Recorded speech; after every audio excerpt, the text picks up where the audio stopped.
Good evening, everyone, and welcome to Afterthought, where we talk all things mental health and real life. My name is Roxanne Francis, and I am the face behind Francis Psychotherapy. I hope you guys are having a really great evening. Fall has fallen, the temperatures have fallen, and I am cold. I'm a summer girl. I'm from the Caribbean. Once summer's over, I am cold. But outside of that, hey, Charlene, come on through. Tonight we're talking about productivity and self-worth. Why do we tie our self-worth to how busy we are? Who taught us how to do that? When did we start doing that? We're going to dive right into it tonight. Start talking about the idea of busyness, achievement, productivity, getting that thing, and only feeling worthy when we attain it. I hope you guys are doing well. Self-worth ties into our mental health, and I want us to have a good discussion about that tonight. All right. Let me just turn these tunes down. All right. So productivity and self-worth. What is self-worth? Sherlyn says society dictated that we should be busy 24/7. Yes. Self-worth. It is the idea of feeling like you deserve, feeling like you have a high esteem, feeling like it is okay for people to love on you, or it is okay for people to ascribe certain things to you. The idea of feeling that you are deserving of love, affection, attention, and all the good things that would come to one in life.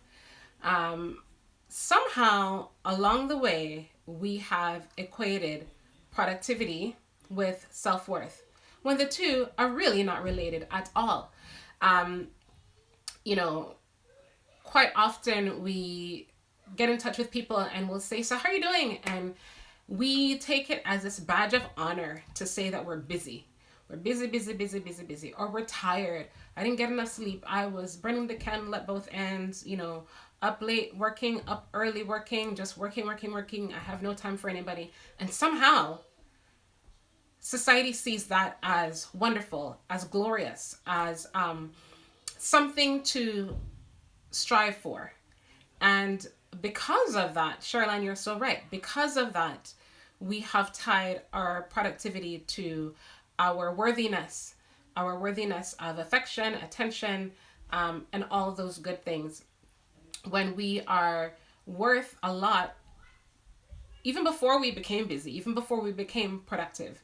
I was speaking to someone the other day, and they mentioned that they were in a training, and the trainer talked about how, when a baby is home from the hospital and the parent is holding that fresh, brand new baby in their arms, looking at the baby's face, looking at how amazing the baby is, and all of this love is pouring out of the parent toward this child.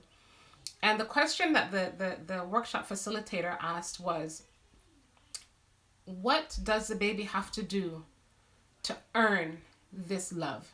What does the baby have to do to earn this attention? And the truth of the matter is that the baby doesn't have to do anything.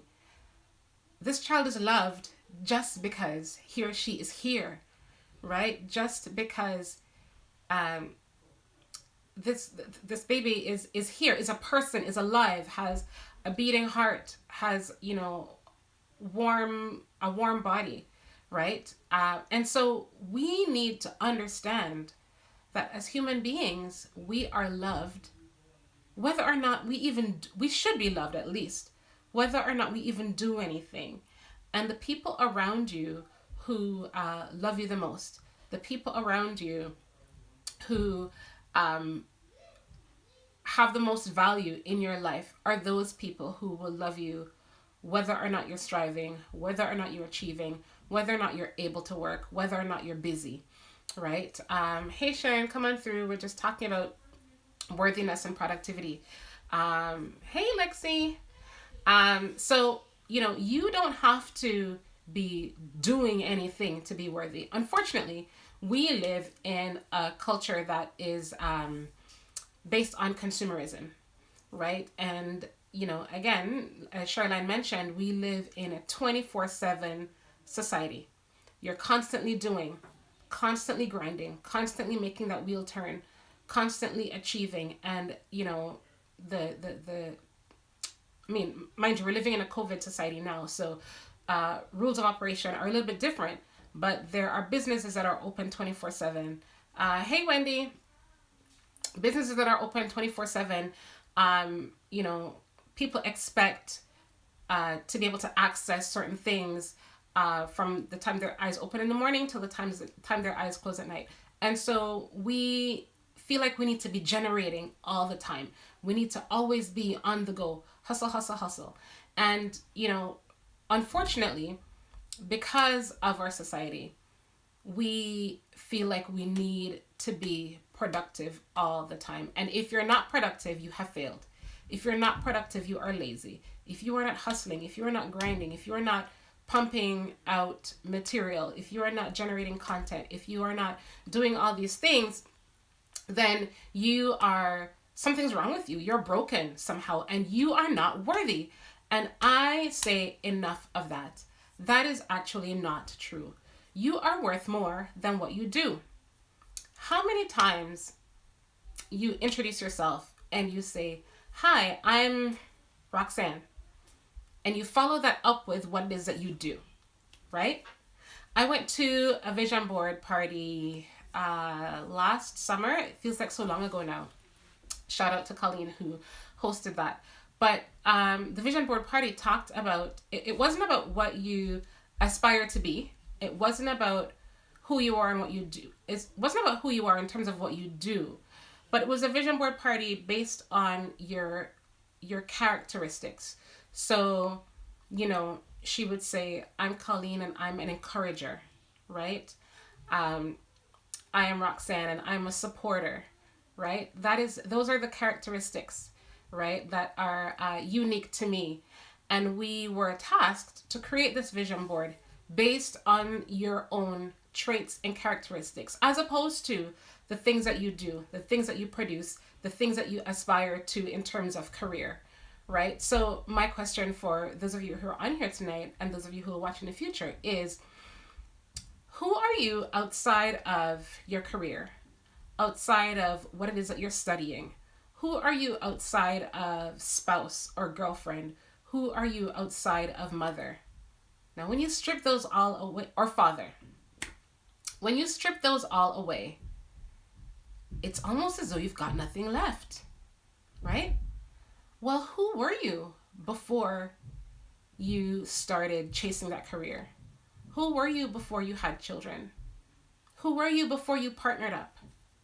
Who were you before that happened? What are the things that you enjoy in life? What were the things that you used to enjoy? How do you connect with people? Are you a social person? Are you an introvert? Do you like board games? Do you like to bake? Do you enjoy gardening? These are some of the things that I want you to unearth. These things don't make you worthy, but these things are a part of who you are. You are worthy just for the fact that you're alive. You're worthy just because you're you. You're worthy just because you're here, right? You're worthy of people's love and attention. And as you develop relationships with people, you display that you're worthy of trust. You display that you're worthy of respect. We don't display those things by working 24/7, 365. Unfortunately, as a culture, we reward people for nonstop work, right? There are organizations and corporations and unions out there that still reward people for not taking sick days. Let's roll that back. I'm not in solidarity with that. If you are sick, take your sick day, right? What happens is we get into these big corporations and you work and you work and you work, and at the end of your retirement, they add up all this time that you did not take and they give it to you in cash, right? So they monetize your willingness to come to work when you're sick, right? They monetize that productivity. And if you can come and work and work and work and grind and grind and grind, then we say you are worth this much cash, right? That is how we ended up where we are. The problem is, what I have found in the seniors that I work with, people who have had to take a long-term leave of absence for illness, they lose a sense of who they are. And they feel like they're living in this twilight zone because their identity or self-worth has been taken away from them because they're no longer writer, because they're no longer producer, because they are no longer director, because they're no longer marketing mogul, right? Sherry Land says, someone once told me that sick days are not to be taken. It's a gift that is just there. That is definitely one way to look at it, right?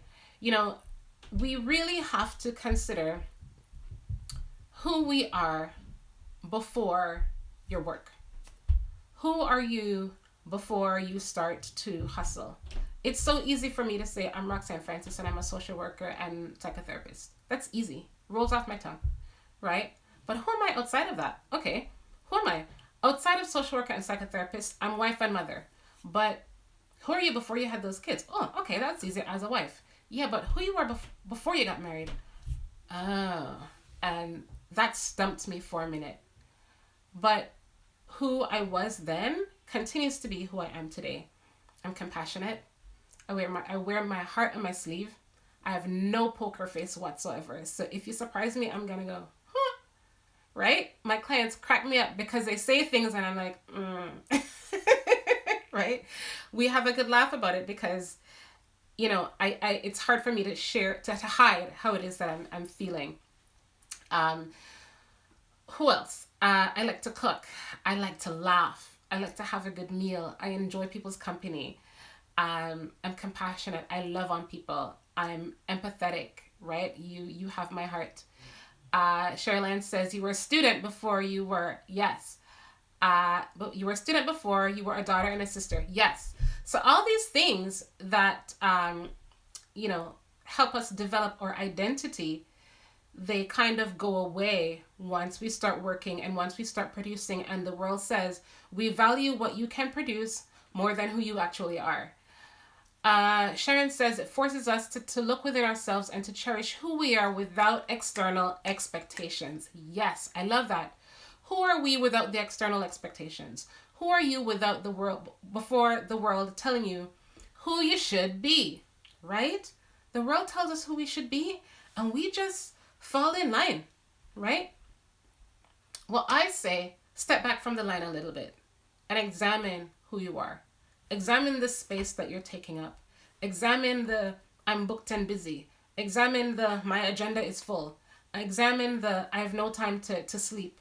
Examine the I have no time to hang out with the kids or connect with my girlfriends, right? We have to examine the world's expectations of us because we get too caught up with being productive and feeling like we have to play that role. We have to do what the world says that we should do. You know, unfortunately, my mind goes to the late Breonna Taylor in the States, who lost her life at the hands of police. And, you know, she was an EMS worker. But outside of that, she was a partner. She was a daughter. She had a big heart. She liked to care for people. You know, quite often when someone in the media dies or someone who's famous dies, they talk about all the things that they have accomplished. But they are more than that, right? I used to work in an organization, and unfortunately, one of my colleagues lost her life to cancer. And I had a manager who, let's just say, his mind was often elsewhere. And we at the office were, you know, sitting around and mourning. We had just found out that she had passed away, and were mourning her and trading stories. And the manager came by and said, she was a very productive staff member. She used to carry a very heavy caseload. Hey, Denise. Hey, Barb. She used to carry a very heavy caseload. She could see these many clients in a day, And one of my other colleagues looked at him and said, she was a wonderful person, right? Just a person. And I shouldn't say just, because that overshadows everything else, right? Who are you? And does your qualities, do those things overshadow the work that you are able to do? Or does your work overshadow who you are? Does your job now dictate who you become? Right? I know people who have had, very soft hearts, very empathetic people, and they take on these careers or start these kinds of jobs, and then their personality changes because you have to be very hard-nosed at the job. You have to be very, take no prisoners. That has to be your perspective. And then that becomes your personality. How sad is that? That you lose who you are because of the job that you do, right? Your job is really something that you do. And as the phrase says, we're human beings, not human doings, right? We are not here because of the things that we do and the things that we do and the things that we do, things that we strive for, the things that we attain. What about who we are as human beings? Now, that perspective of always being the human doing, right? That perspective has a ripple effect on the young people around us. I can't tell you how many young people I work with who have a lot of anxiety around not achieving, not attaining, right? I didn't get the straight A's, panic attack. I didn't get into the university that I wanted, the world is falling apart, right? Or, I'm not getting the grades, depression. And when we peel the layers back and we have discussions about it and we talk it through, I help them discover that in some cases, the parents expect them to get into the top university or else. The parents expect them to have the best marks in the class or else, right? And hey, Linda, and, in some families, it's not the expectation of the parents, but it so happens that other people in the family, in the extended family, have attained, right? And, I'm from the Caribbean, and in many Caribbean families, you need to be doctor, lawyer, all of these things. Hey, Deb. And what happens when the children don't make it? They feel worthless, right? Sherilyn says that expectation got these young people hard on themselves. That expectation that these young people have on themselves often starts from the demand of family, and then the school, and then the work life. Right. So the demands of the family, the school, the work life. Hey, Natasha. We have to be careful of how we talk about attaining with our children. Even kids as young as 7 and 8, this might sound really silly to some of you, but I had to really take a look at how often I throw around the term good job in my home, right? And I've spoken to parents about that as well. Because when a child, let's say a child does, completes a 500-piece puzzle, and you say, amazing, great job, that's fantastic. And they complete another 500-piece puzzle, and you say the same thing. And then one day, they get a puzzle of 750 pieces. You'd be surprised at how hesitant they might be to attempt it, because they know that they are successful and they get your praise at being awesome at the 500-piece puzzle. What happens if they attempt the 750 and they don't make it? Does that mean they're not awesome? Does that mean it wasn't a good job? Does that mean they get less, admiration, adoration, and praise from parents? I often say to parents, there's nothing wrong in praising the outcome, but I put more weight on recognizing the effort.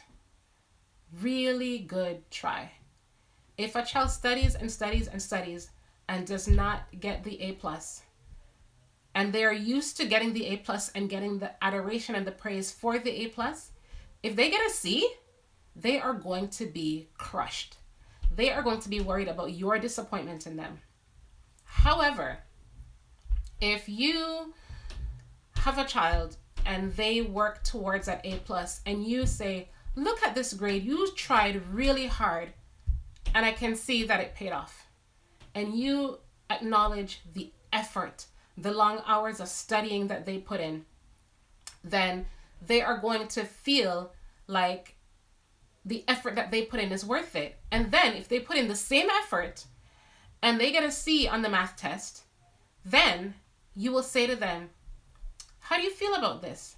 I know that you studied really hard. You put in a lot of effort on this. I'm so proud of the effort that you put in. Don't worry about that grade. I'll help you study next time.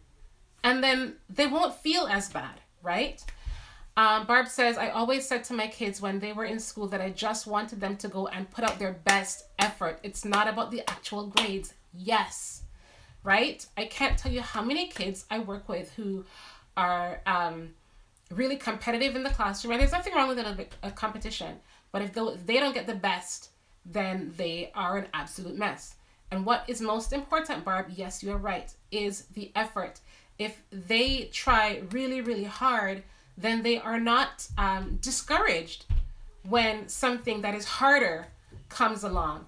They're used to putting in the effort and they're used to getting recognition from you for the effort that they put in. Because kids who are used to getting praise for the A plus will hesitate when they get something harder because they're not sure. What if I don't get the A plus? Who's going to be disappointed in me? And then as the children get older, that turns into, what if I don't get into university? What does that say of me? What does that mean about who I am? Do you see how that gets wrapped up? Right. Barb says, and everyone's strengths are different. Yes, everyone's strengths are different.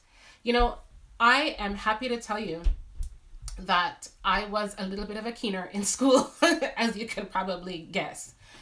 And when I was like I said, I grew up in the West Indies. And when I was in, classes were big and noisy and stuff. And I always had my nose in a book, always, for as long as I could remember.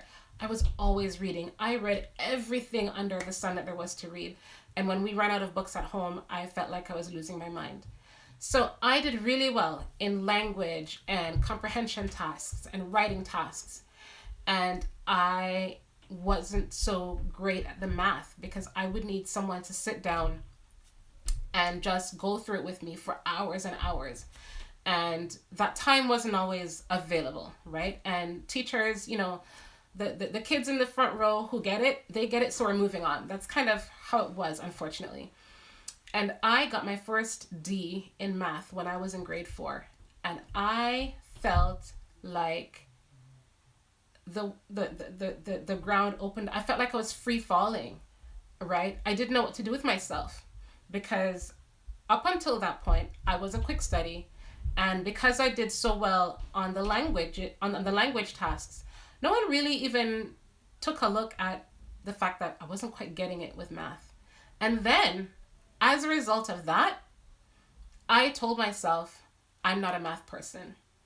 And I continued to do poorly in math up until close to the end of high school, right? Because I took that to mean that I was not a math person and that that math part in my brain was broken, right? Yes, I was wrong, but I didn't have anyone to tell me that I was wrong. That's just how I thought. I didn't really talk about it. That's just, well, okay, I don't get it. So I guess I don't get it. I'm not a math person. Even today, among my social work colleagues, I'll say, oh, I'm a social worker. I don't do math, right? I know better than that now, and we say it in jest, but look at the impact that it had on me, my almost my entire academic life. It wasn't until I was maybe in grade 10 that I had a math teacher who would not give up. And he came alongside and he just sat down and explained it. And he started having extra classes after school. And we practiced and practiced and practiced and practiced until I finally got it. Right? Let me just take a look at some of these points. Deb says, yes, so different from how I grew up. My kids will have a higher esteem and self-worth than I did. I hear you. Sherilyn says, I've always encouraged my daughter to do her best. That's all I'm asking. Yes, I love all of you. Sherilyn says, I say that all the time. Math is not my forte. Yeah, I that's something that I picked up, right?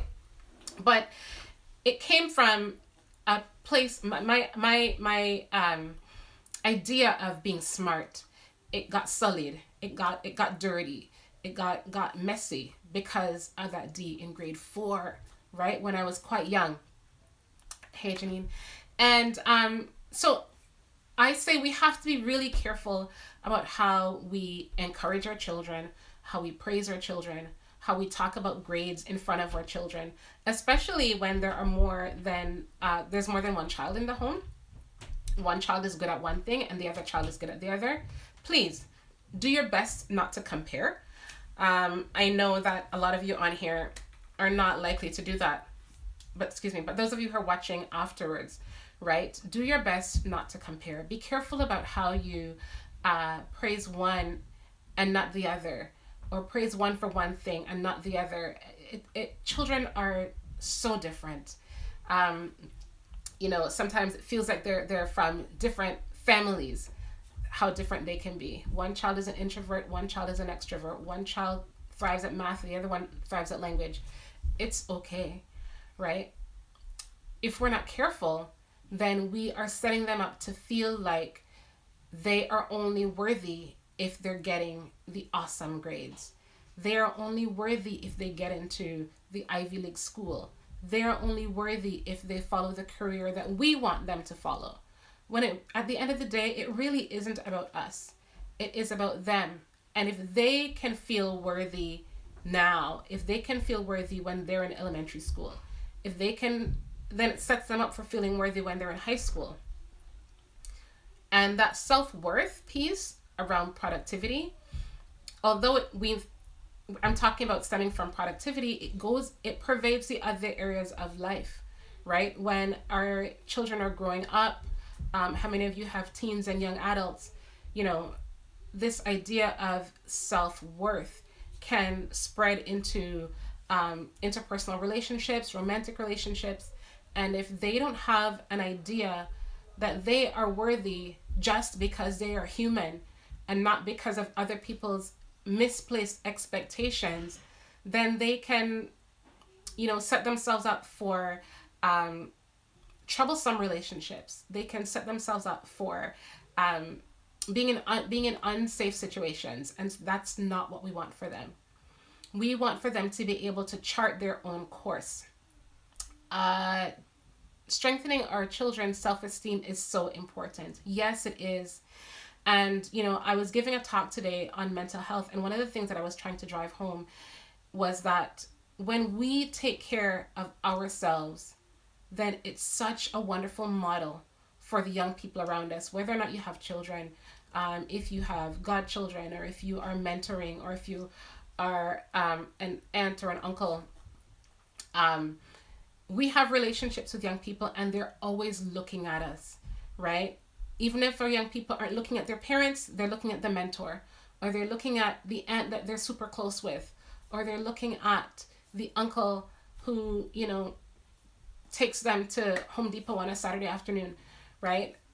We really need to be mindful of how we are talking about ourselves around our young people, because they're listening. They're trying to figure out how they can be in this world, and they're looking to us for a model.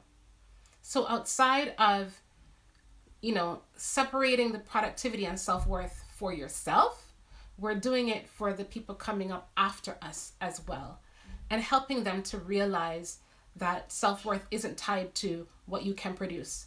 Self-worth isn't tied to what you do. Self-worth isn't tied to what you can create. Self-worth isn't tied to grades. Self-worth isn't tied to a C-suite job. Self-worth isn't tied to making six figures, right? Barb said, I would say that we as adults have a responsibility to heal our own inner child. Yes, clappity, clap, clap, clap to that, right? We have to heal our own inner child ideally before we have our own children. That's true. But sometimes, having children comes faster than we are able to heal. But the healing journey, it still continues. Healing isn't necessarily a destination. Quite often we're healing our whole lives, right? It's so important to be intentional in our style of parenting so that we get great results. Break the terrible cycles that we may have endured in the past. Yes, yes, yes. And Sharon is endorsing that. We do have to break the cycles, right? Many of us come from generations or cultures where our self-worth is tied to certain things. Our self-worth is tied to how well we take care of the home. Our self-worth is tied to how many children we can have. Our self-worth is tied to, we can keep the men happy. Our self-worth is tied to going to school and doing well, whether or not you became a teacher, whether or not you became a lawyer, whether or not you got into med school. There's so much more to you than that. And we have to develop all of our character, not just the academic pieces, not just the housekeeping pieces. We are more than that.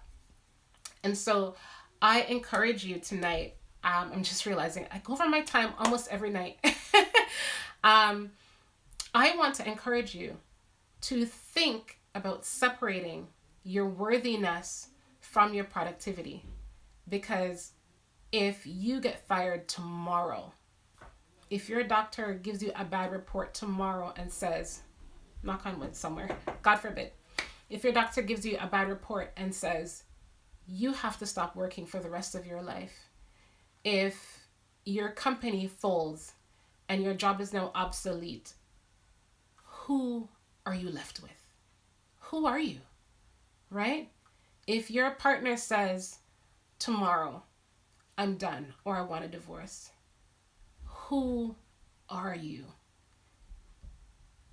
God forbid something happens to your children. I pray that never happens to any of us, but who are you outside of that? When your children move off and grow up and go off to college, hey Margaret, when they go off to college and you're left with an empty house and the house is echoing, who are you? Who are you left with? What are your interests? What are you interested in? Who are you?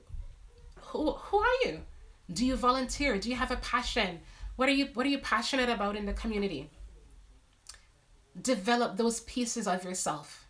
Please don't get lost in who work says you are. Don't get lost in who your boss says you are. Don't get lost in who the clients say you are. Don't get lost in the paycheck every 2 weeks or every week. Don't get lost in that, because all of that is superficial. If you get sick tomorrow and all of that goes away, then what? Right? Nurture your friendships. Nurture your relationships. Connect with yourself. You are worthy. You are worthy. You are worthy. You are worthy of all the love, all the admiration, all the compassion, all the respect. You are worthy, and it is not tied to what you do. You guys, take care. You guys have been awesome. I love doing Afterthought with all of you. If any of you missed this, catch the replay. I probably put it up tomorrow. You guys, take good care. Take care of your mind. You only have one. And I'll see you guys next week at 8 Wednesday night right here for more Afterthought. Cheers.